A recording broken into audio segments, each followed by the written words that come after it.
Sementara itu, jajaran Polres Klungkung bersama Kodim 1610 Klungkung dan Satpol PP menggelar pelaksanaan operasi justisi penegakan hukum protokol kesehatan dalam rangka percepatan penanganan COVID-19 sekaligus melaksanakan penerapan protokol kesehatan.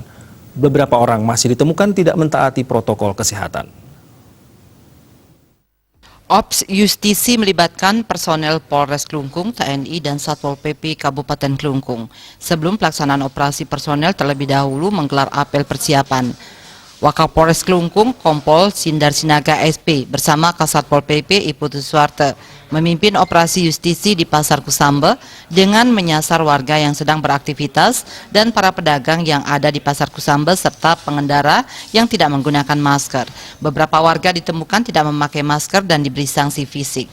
Menurut Wakapolres Klungkung, Kompol Sindar Sinaga, tujuan dilakukan operasi justisi agar masyarakat disiplin menggunakan masker dan mengikuti protokol kesehatan serta sadar akan bahaya COVID-19 sehingga terhindar dari wabah ini, sekaligus mencegah penyebaran dan memutus mata rantai COVID-19 di masyarakat.